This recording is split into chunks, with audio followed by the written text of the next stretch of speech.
Bonjour à tous, c'est Guillaume, j'espère que vous allez bien. Aujourd'hui, on est encore une fois sur le bon coin et on va essayer d'analyser une annonce plus en profondeur, d'accord? Au lieu finalement de vous analyser, de préanalyser le bien, on va aller plus en profondeur, on va analyser le bien avec tous les éléments qu'on peut avoir dans l'annonce, avec les hypothèses qu'on peut faire également. On va essayer de prendre une décision, de savoir si le produit est intéressant ou pas. Alors, j'ai essayé de sélectionner un bien sur lequel on ait un petit peu d'infos, mais pas trop, et qui a un intérêt éventuellement de faire des recherches derrière. Alors, rapidement, on est sur un bien qui se situe à Tulle. D'accord. Il est composé de 5 lots. Donc là, je vais prendre des notes. Vous ne le voyez pas, mais je prends des notes. Donc on a un T4 qui est loué 480, un T3 loué 380, donc x2 parce qu'il y en a deux. Deux T2 vides sur lesquels il y a des travaux à effectuer. Donc travaux, ils disent quoi? Peinture, pose de lino, électricité à revoir pour l'un d'entre eux. Ils étaient loués chacun 290. Donc on va se le noter quand même. 290 x 2 et un garage avec une taxe foncière de 3 301 euros qui visiblement aura quand même un gros impact sur la rentabilité nette du projet puisque avec un projet à 159 000, 3 300 euros de taxe foncière, c'est quand même un énorme montant, donc on va essayer de voir l'impact que ça peut avoir.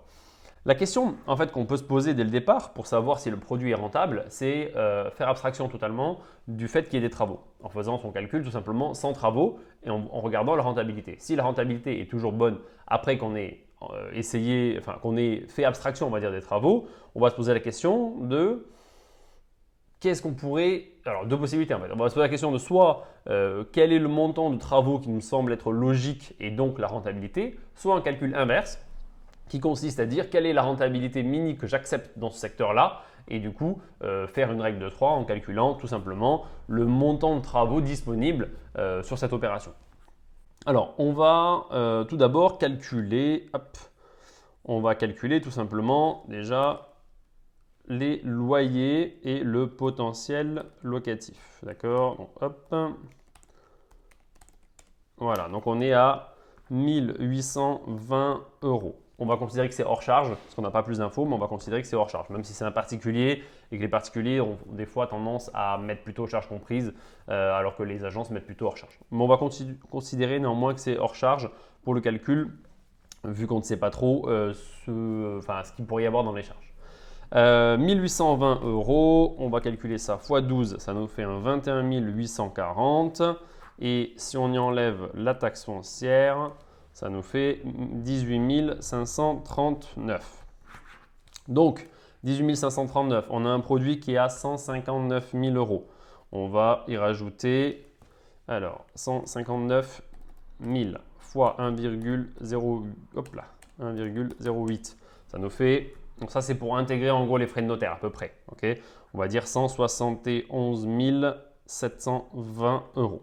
Donc ça, c'est le montant avec la taxe foncière, avec les frais de notaire, pardon, et 18 539, c'est le montant en déduisant la taxe foncière, sans compter de vacances locatives, sans compter de gestion locative déléguée.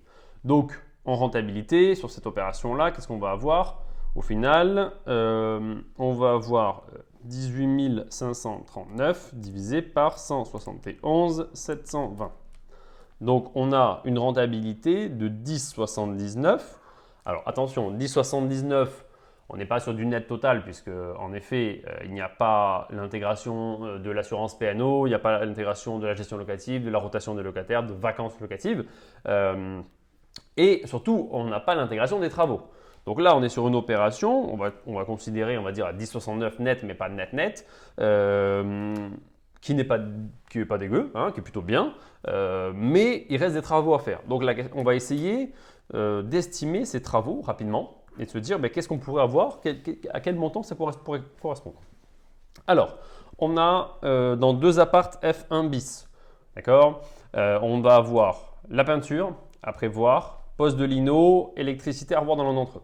Donc électricité généralement pour un appartement, je vais compter, je préfère compter large parce que je ne sais pas trop, je vais compter 5 000 euros.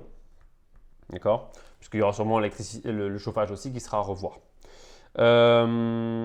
Ensuite, alors même s'il y a bien écrit, des travaux d'entretien ont été effectués, chaudière, cerclage de cheminée et plomberie. Alors attention, ils disent bien des travaux d'entretien et pas de rénovation, donc c'est-à-dire que la chaudière a été entretenue, mais ça ne veut pas dire qu'elle est en bon état ou en tout cas qu'elle n'a pas besoin d'être remplacée dans quelques temps. Donc on va partir sur le principe qu'on met du chauffage électrique dans cet appartement qu'on va refaire en électricité. Donc on va compter 5 000 € pour celui-ci et ensuite on va compter la peinture et pose de lino dans l'ensemble. Alors comment on va faire? On va faire un petit calcul. Vu qu'il faut changer les linos, potentiellement les plinthes, etc.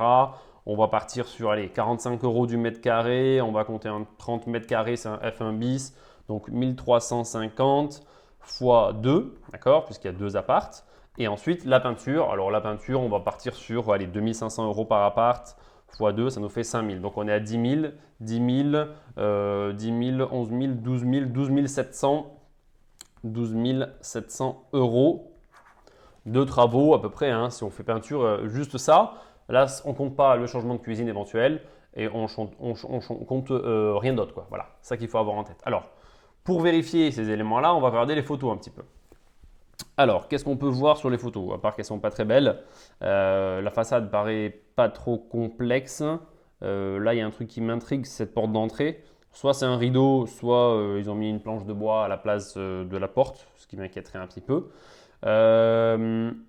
Alors, tout a l'air un peu tordu, mais je crois que c'est la photo qui fait ça, parce qu'ils ont pris une photo sur Street View, donc c'est difficile de se rendre compte. Hop, on va regarder les autres. Alors, on est sur quelque chose qui n'est pas très moderne, en effet. On voit que l'élec, là, ça m'a l'air très ancien. On a des radiateurs qui sont remplacés, donc là, on a un radiateur élec sur cet appartement-là. On a un sol qui est un peu vieillot, mais bon, on va dire que si le reste est blanc et qu'on change le luminaire, ça peut le faire. Là, on a une cuisine, alors, qui n'est pas récente. Néanmoins, ce n'est pas une kitchenette. Il suffirait en fait de changer quasiment le plan de travail déjà et de peindre la pièce en blanc et on aurait quand même une autre gueule, quoi. Donc, on n'a que 3 photos. C'est pas beaucoup. On ne sait pas quel appartement ça correspond. Peut-être un appartement qui est déjà loué sur lequel il n'y aurait pas pour l'instant de travaux effectués. Si on recalcule notre renta en intégrant les travaux de 12 700 €, qui est vraiment le minimum de ce qu'on peut prévoir, hein. Voilà, ça c'est avec simplement les éléments que nous a donné l'annonce, voilà, le particulier. Donc on va avoir quoi? On avait 171 720. Ok, hop là, j'ai oublié un truc là. 171 720 plus 12 700. Donc on est à 144 420 €. Et donc si on fait notre nouveau calcul de renta, donc on est à 18 539 divisé par 184 420. On passe donc à 10% pile poil. D'accord? On a 10% pile poil de rentabilité sur ce projet-là en comptant vraiment le minimum des travaux. Donc il faudra certainement compter un peu plus. Si on veut faire un calcul inverse en se disant jusqu'où on est prêt à aller en termes de travaux, on peut imaginer de se dire, bon, bah, une opération comme celle-ci, moi, à Tulle, bon, voilà, je pense qu'on peut aller peut-être, si c'est proche des l'IUT, etc., on peut peut-être aller sur du 9% net. Donc maintenant, on va se dire, alors hors négo, d'accord? En se disant, hors négo, on fait 9% net et on espère qu'avec la négo, on va pouvoir l'améliorer un petit peu. Bon, maintenant qu'on sait qu'en gros, avec 12 700 € de travaux, on a une rentabilité aux alentours de 10%, on va essayer de voir le montant de travaux qu'on peut allouer pour avoir une rentabilité de 9%. Donc comment on va faire?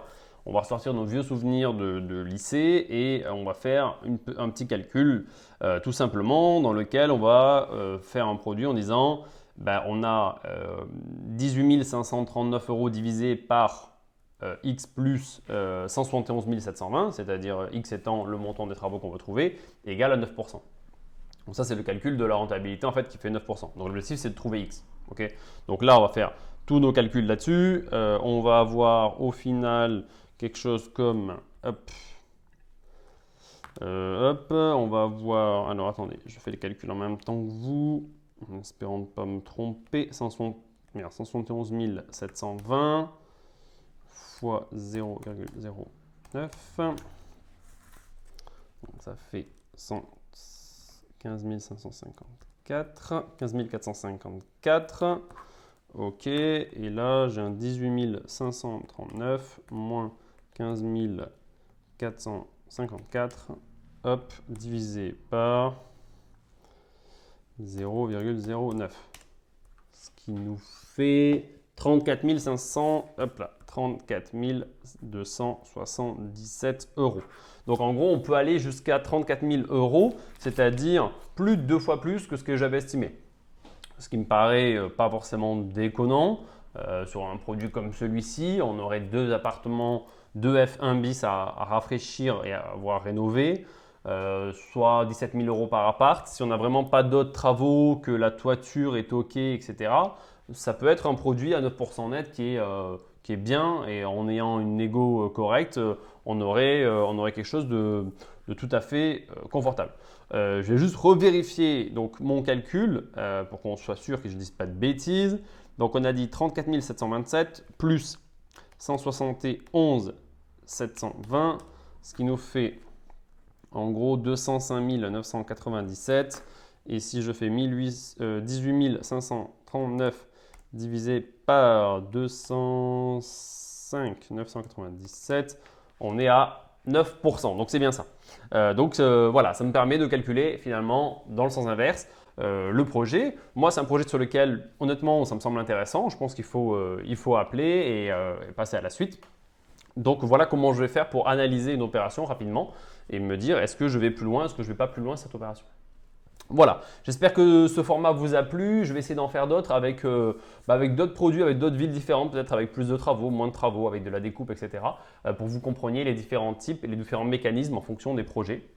Donc voilà, également si vous voulez vous former davantage sur cette thématique-là de la recherche d'immeubles, sachez qu'il y a une formation sur le sujet qui s'appelle Dénicher votre immeuble de rapport. Je vous mets le lien directement dans le descriptif. Voilà, n'hésitez pas à en prendre connaissance et à voir ce qu'il y a dedans. Voilà, mais sur ce, je vous souhaite une très bonne journée et à très bientôt. Et puis bonne recherche sur le bon coin. Allez, salut, ciao!